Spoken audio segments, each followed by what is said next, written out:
Ah oui, j'ai une belle anecdote par rapport à ça. Moi, une fois, ma fille aînée, effectivement, qui était encore dans la phase et pense que tout est acquis et qu'elle comprenait pas quand je lui disais mais j'ai pas d'argent pour ça. Elle me dit mais si tu as de l'argent, parce que pour elle, tant qu'elle voit de l'argent dans mon portefeuille, c'est que j'ai de l'argent pour faire ce qu'elle a envie.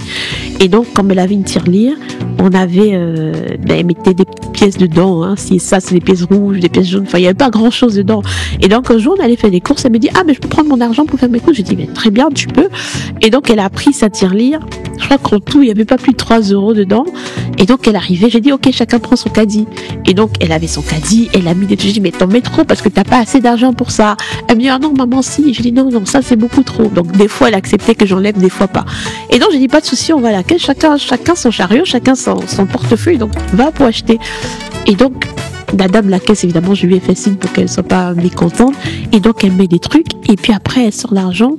Et je fais signe à la dame la caisse qui lui dit, bah écoute, je pense que t'as trop de choses par rapport à l'argent que tu as. Et donc, on lui dit, mais qu'est-ce qu'on enlève? Et puis elle commence à enlever. La dame lui dit, encore. Et puis elle enlève. Et puis elle dit, ça va comme ça? La dame lui dit oui. Mais sauf que dans son esprit, elle n'avait pas capté que le savoir comme ça, c'est qu'elle doit donner tout son argent. Et donc, quand la dame lui dit, ok, ben, ça fait tel montant, je me rappelle plus de montant par cœur, et donc il faut payer, ben, elle a sorti. Et la dame dit encore. Et donc, à chaque fois, elle sort, et puis elle se rend compte qu'il lui reste 2 pièces. Et la dame lui dit encore, et donc elle a éclaté en sanglots parce que elle s'est sentie appauvrie d'un coup, en fait. Elle comprenait pas qu'elle a donné tout son argent à la dame de la caisse. Et je pense que ce jour-là, elle a appris quelque chose, vraiment. Bonjour à tous, bonjour à toutes. Nous continuons notre série sur l'éducation financière des enfants et aujourd'hui nous allons voir le comment. Nous avions vu le pourquoi, est-ce qu'il fallait éduquer financièrement nos enfants et donc aujourd'hui nous verrons le comment. Et dans le comment, nous avons décidé de structurer notre démarche en 3. On va parler des enfants de 0 à 5 ans parce qu'ils ne savent pas encore ni lire ni calculer, et puis de 5 à 7 ans parce que là ils savent déjà comment calculer. Ils savent déjà également comment lire. Et puis, on parlera de 7 à 12 ans et de 12 à 18 ans. De 12 à 18 ans. Donc, voilà comment est-ce que notre démarche sera structurée. Et pour ça, je suis accompagné de mon épouse Gaëlle. Bonjour Gaëlle. Bonjour tout le monde. Je te laisse la parole en première. Oui. Alors, on l'a dit, hein, c'est super important de pouvoir commencer l'éducation financière des enfants dès le bas âge. On a vu le pourquoi, comme l'a rappelé Alain. Et alors ici, on va voir le comment. Et donc, c'est important, on a structuré parce que en fonction des âges, évidemment, la démarche n'est pas pareille. La façon d'amener les choses, de discuter des choses n'est pas pareille. Et donc, pour les 0 à 5 ans, ben, il y a quelque chose de spécial, c'est qu'ils ne savent pas lire. Ils ne savent ni lire ni écrire. Mais on peut toujours communiquer. Je sais que souvent, l'une des premières questions que les enfants, dès qu'ils savent déjà parler, c'est le pourquoi. Pourquoi ci, pourquoi ça. Et donc, pourquoi l'argent, à quoi ça sert. C'est des sujets qu'on peut aborder tout doucement, de façon adaptée à l'âge de l'enfant, sur à quoi ça sert l'argent. Et donc, on lui montre un peu l'électricité en disant, ça, tu vois, c'est l'argent, ça permet de payer ça. Le vêtement que tu as, maman, ça permet de maman acheter avec de l'argent ou papa acheter avec de l'argent. Et donc, c'est des petites notions de l'importance de l'argent qu'on peut déjà commencer à introduire tout doucement. Et l'autre chose aussi à cet âge-là qu'on peut apprendre aux enfants, c'est le comment on fait de l'argent finalement. Ok, à quoi ça sert, mais comment on fait de l'argent? Et donc, expliquer les valeurs du travail. J'ai de l'argent parce que j'ai travaillé. Si on est salarié, on dit, tu vois, quand je vais à mon travail, mon patron, il me paye, etc. Donc, c'est des petites choses qu'on peut déjà introduire tout doucement à cet âge-là auprès des enfants. Oui, pour rebondir sur ton point du comment on fait de l'argent, ça permet également à l'enfant de comprendre que l'argent n'est pas illimité. Exactement. Et c'est important de faire comprendre à l'enfant qu'il ne peut pas tout avoir. Donc, il ne peut pas tout avoir parce que le budget n'est pas illimité. Et donc là, c'est vraiment important parce que c'est ce qui va permettre de structurer son rapport à l'argent et de faire de lui quelqu'un qui a une gestion saine de l'argent demain. Voilà, c'est des semences d'aujourd'hui qui permettent de porter un fruit conséquent demain dans la vie de votre enfant. Exactement. Il y a beaucoup d'autres points. Tu voulais voir un autre point? Oui, non, enfin, c'était même pour enchérir sur ce même point parce qu'à cet âge-là, ils veulent. En fait, ils veulent juste, est-ce que je peux avoir des bonbons? Est-ce que je peux avoir des machins? Donc, tout est acquis pour eux. Je me rappelle même qu'il y a un de nos enfants qui nous avait demandé si on peut lui acheter l'avion.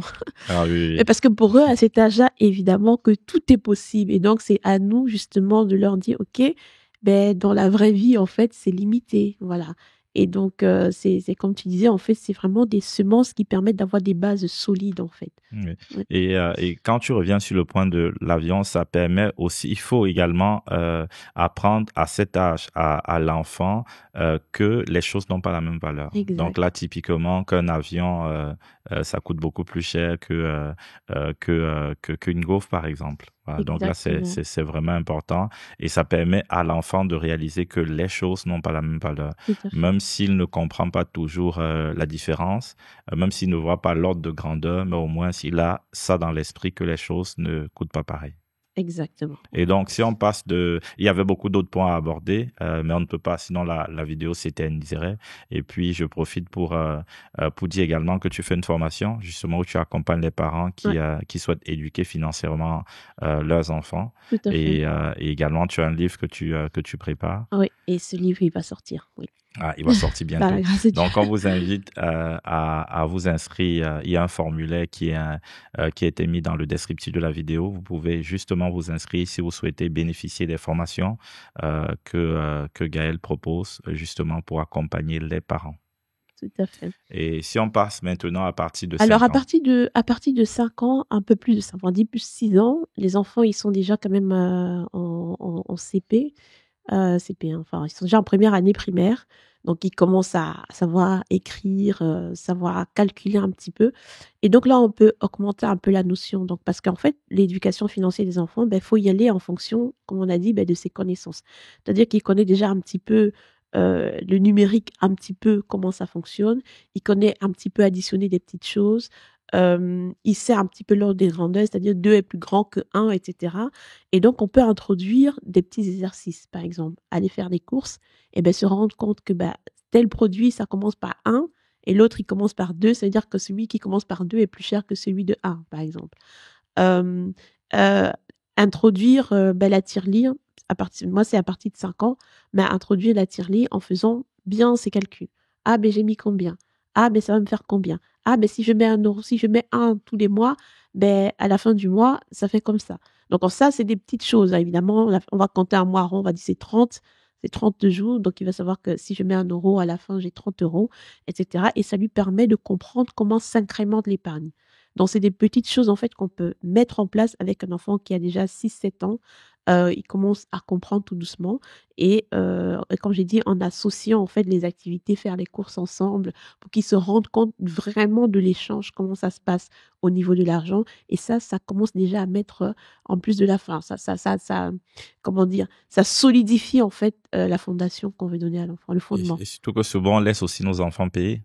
Oui. Ouais, donc, Ah oui, j'ai une belle anecdote par rapport à ça. Moi, une fois, ma fille aînée, effectivement, qui était encore dans la phase et pense que tout est acquis et qu'elle comprenait pas quand je lui disais, mais j'ai pas d'argent pour ça. Elle me dit, mais si, tu as de l'argent. Parce que pour elle, tant qu'elle voit de l'argent dans mon portefeuille, c'est que j'ai de l'argent pour faire ce qu'elle a envie. Et donc, comme elle avait une tirelire, on avait, elle mettait des petites pièces dedans, hein. Si ça, c'est des pièces rouges, des pièces jaunes. Enfin, il n'y avait pas grand chose dedans. Et donc, un jour, on allait faire des courses. Elle me dit, ah, mais je peux prendre mon argent pour faire mes courses. Je dis, mais très bien, tu peux. Et donc, elle a pris sa tirelire. Je crois qu'en tout, il n'y avait pas plus de 3 euros dedans. Et donc, elle arrivait, j'ai dit, OK, chacun prend son caddie. Et donc, elle avait son caddie, elle a mis des trucs. J'ai dit, mais t'en mets trop parce que t'as pas assez d'argent pour ça. Elle me dit, ah non, maman, si. Et je dis, non, non, ça, c'est beaucoup trop. Donc, des fois, elle acceptait que j'enlève, des fois pas. Et donc, j'ai dit, pas de souci, on va à la caisse, chacun son chariot, chacun son portefeuille. Donc, va pour acheter. Et donc, la dame de la caisse, évidemment, je lui ai fait signe pour qu'elle ne soit pas mécontente. Et donc, elle met des trucs. Et puis après, elle sort l'argent. Et je fais signe à la dame de la caisse. La dame de la caisse qui lui dit, bah, écoute, je pense que tu as un peu trop de choses par rapport à l'argent que tu as. Et donc, on lui dit, mais qu'est-ce qu'on enlève? Et puis, elle commence à enlever. La dame lui dit, encore. Et puis, elle enlève. Et puis, elle dit, ça va comme ça? La dame lui dit oui. Mais sauf que dans son esprit, elle n'avait pas capté que le savoir comme ça, c'est qu'elle doit donner tout son argent. Et donc, quand la dame lui dit, OK, ben, ça fait tel montant, je me rappelle plus de montant par cœur, et donc il faut payer, ben, elle a sorti. Et la dame dit encore. Et donc, à chaque fois, elle sort, et puis elle se rend compte qu'il lui reste 2 pièces. Et la dame lui dit encore, et donc elle a éclaté en sanglots parce que elle s'est sentie appauvrie d'un coup, en fait. Elle comprenait pas qu'elle a donné tout son argent à la dame de la caisse. Et je pense que ce jour-là, elle a appris quelque chose vraiment. C'est-à-dire qu'elle a appris, en fait, que, ah, mais non, l'argent que j'ai, mais c'est limité en fait. Je peux pas tout avoir avec l'argent que j'ai. Ça lui a permis de faire les priorités, de savoir de quoi j'ai vraiment besoin. Ok, là j'ai 3 euros, mais voilà, de quoi j'ai besoin. Donc les fois d'après, quand on allait faire les courses, elle me posait des questions.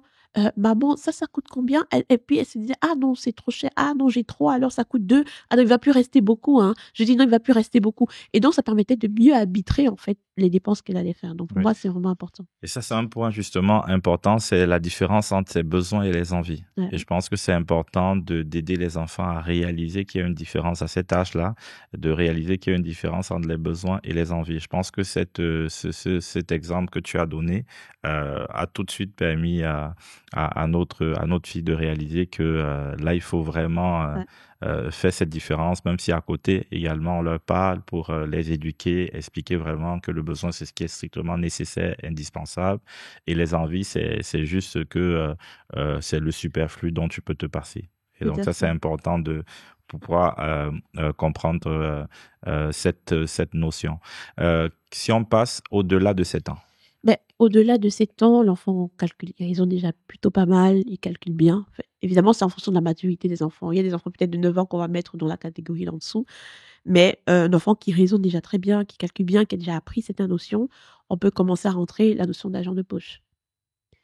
Chaque parent a définir, hein. Tu as 10 euros, tu as 15 euros. Sauf que pour nos enfants, on le fait beaucoup plus tôt. Hein. Oui, mais c'était moins bien structuré. Okay. Là, par exemple, pour notre aîné, c'est beaucoup plus structuré. Parce que en dessous, ils sont quand même encore un peu olé. On accompagne, ils savent qu'il y a un petit budget, mais ils comprennent pas. À partir de 8 ans, c'est tellement mieux structuré que tu peux lui dire, OK, maintenant tu as 10 euros, épargne, tu mets directement dans la tirelire. Tu vois? La dîme, ils vont à l'église, donc ils savent qu'il y a des offrandes tous les dimanches, etc. Donc c'est beaucoup plus, c'est-à-dire que les calculs sont plus précis. C'est peut-être ce que j'essaye de dire. Oui. Donc on va vraiment dans une planification quand même budgétaire, même si la ressource n'est pas énorme. Donc là, ça devient vraiment beaucoup plus précis, beaucoup plus... il rentre vraiment dans le vif du sujet, j'ai envie de dire, par rapport à la planification budgétaire. Voilà. Merci, oui. Et un autre point, ça peut être les objectifs d'épargne aussi. Oui, c'est ça. Un objectif d'épargne avec un montant à atteindre au bout d'un certain temps. C'est ça. Et donc, ça, c'est un bon point. Et un autre point... Juste pour finir avec ce point-là, d'ailleurs, quand on parlait, moi, ma fille, justement, quand on a défini l'objectif d'épargne, commençait déjà les calculs très loin. Elle disait, mais ça veut dire que maman, dans 1 an, si je fais comme ça, j'aurai autant. Je lui dis oui. Et là, ça l'a motivée un peu. Oui. Ouais. Et un point qui est très important à cet âge, mais c'est vrai qu'on a commencé un peu plus tôt, même dès 6 ans, 5 ans, c'est les aider à gagner l'argent. Ouais. Oui. Donc, déjà les initier à faire des affaires. C'est pour ça que je considère que ma fille est une femme d'affaires. Hein. elle fait des affaires. Effectivement, ça c'est un point qu'on a introduit assez tôt. Et je pense que, je ne sais pas si on avait fait nos témoignages déjà ou pas, comme on l'a dit, en fait, c'est des habitudes. Une fois que c'est pris, ça s'installe. Et ça, c'est très bien. C'est déjà ça qui est acquis. Moi, je me rappelle, quand j'étais petite, on nous avait appris à vendre. Déjà petit. C'est-à-dire qu'on vendait à l'école, devant la maison, etc. Et donc, ça crée des habitudes que plus grand, tu n'as plus besoin de forcer. Parce que tu les as déjà en toi. Et c'est ce qu'on a essayé de répéter donc avec les enfants. Ils apprennent à gagner de l'argent. Ok, c'est pas le même contexte. Il n'y a pas un comptoir devant la maison, mais on réfléchit à des petites choses, des fois des petits paquets de bonbons. C'est saisonnier, oui, mais ils apprennent. Et donc, oui, ça, avec, s'il faut aller dans le détail de cette activité-là, par exemple, elles ont vendu des bonbons. Donc, on achetait des gros paquets de bonbons et qu'ils revendaient. Et on faisait des calculs. Moi, j'avais fait après. Alors ça, par contre, on avait un fichier, on suivait. Donc, moi, j'avais financé le capital pour le premier achat. Et donc, l'idée, c'était qu'au bout de X nombre de ventes, moi, on me rembourse mon argent. Et puis, elle calcule combien elle s'est faite. Et donc, franchement, c'était un très, très bon exercice que je conseille vraiment vivement. En tout cas, on reviendra en détail sur cette expérience-là, puisque c'était une expérience riche. Et au bout, elles ont atteint l'objectif. Ouais, voilà, ça. Elles avaient 5 ans et demi et 7 ans. Et elles ont atteint l'objectif. Et donc, comme je l'ai dit lors de la précédente vidéo, l'idée, c'est de pouvoir faire intervenir du coup notre fille aînée qui a 9 ans et qui pourra justement parler de son expérience de femme d'affaires et également donner quelques conseils aux enfants, aux enfants moins âgés ou plus âgés qu'elle au sujet des finances. Je pense que c'est une expérience riche qui pourra débloquer plusieurs enfants et susciter des enfants qui se préparent à être riches pour Dieu. Mais pour ça, on a donné un challenge. Donc, c'était que la vidéo atteigne 10 000 vues et cette vidéo également doit atteindre 10 000 vues. Si vous souhaitez qu'elle puisse intervenir, donc il faut que les vidéos autour de l'éducation financière des enfants atteignent 10 000 vues, que on puisse sentir en fait qu'il y a une demande, il y a une attente forte, parce que c'est une décision également forte que nous nous apprêtons à prendre. Je ne sais pas si tu as un autre point à aborder ou pas. Alors, il y en a plusieurs, mais Oui. évidemment qu'on ne peut pas tout dire au travers juste d'une vidéo. Moi, ce que je pourrais quand même dire, c'est vraiment quelque chose de très transverse par rapport à tout ce qu'on se dit, c'est que le parent doit lui-même être le modèle pour les enfants. Voilà. Si on n'est pas le modèle pour les enfants, parce que les enfants, surtout en bas âge, hein, ils fonctionnent par mimétisme. C'est pas ce que tu dis, mais c'est ce que tu fais, c'est ce qu'ils te voient faire. Donc, si toi-même tu es super dépensier et que tu calcules pas, tu gères pas bien ton argent, l'enfant le voit. Tu auras beau lui dire, ah non, toi, tu fais pas d'économie. Ben, si toi-même, tu fais pas d'économie, ben, lui, il verra, enfin, tu fais pas d'épargne, ben, lui, il verra que c'est comme ça que ça fonctionne. Donc, il faut jamais oublier qu'on est vraiment, le premier modèle pour ses enfants et que c'est ça qui les inspire d'abord. Et puis, ben, si en tant que parent, on se rend compte qu'on n'est pas au top, mais ça vaut le coup de se faire accompagner, d'acquérir des connaissances qui vont nous permettre justement d'être ce modèle pour les enfants. Ça, c'est super important. Ok. Tu as un autre point ou c'est tout? Alors, et après, enfin, quand l'enfant grandit, ça devient indifférent. Lui-même, il va, donc, adolescent, il peut travailler pour amener de l'argent parce que là, ce sera du vrai, ce sera pas comme ce qu'on fait avec les enfants de 9 ans ou voilà. Donc, l'enfant, quand il est adolescent, à un certain âge, c'est permis de jobber. Donc, comment il peut faire des petits jobs. On travaille davantage sur sa façon Fait qu'il d'épargner. contribue aussi à la maison. Faire qu'il ait des petites contributions, faire que voilà, il y a beaucoup de choses qu'on peut mettre en place pour davantage étoffer sa capacité à être autonome et à bien gérer ses finances.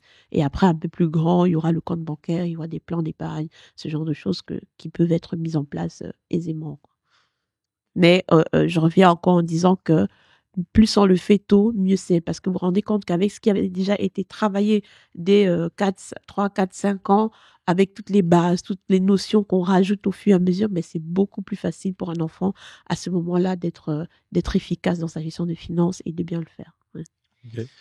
Donc, cette vidéo s'adresse non seulement aux parents, mais également aux futurs parents, puisque il faut acquérir la connaissance et la sagesse avant que l'enfant n'arrive, afin de pouvoir rapidement implémenter ce que vous aurez appris. J'espère que vous avez été édifiés, éclairés par les différents points qui ont été évoqués et que vous avez déjà quelques petites billes qui vont vous être utiles dans l'éducation financière de vos enfants. Pour en savoir plus ou pour aller beaucoup plus loin, je vous invite à remplir le formulaire et à solliciter un accompagnement ou à des sessions de formation avec mon épouse Gaëlle.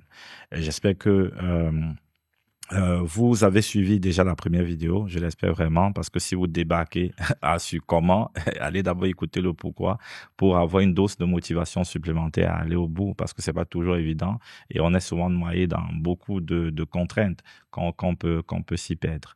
Je vous invite également à liker, à vous abonner et à partager massivement 10 000 vues pour cette vidéo si nous voulons avoir une autre vidéo de ce type avec notre fille comme exemple. On se dit à bientôt. Peace. À bientôt.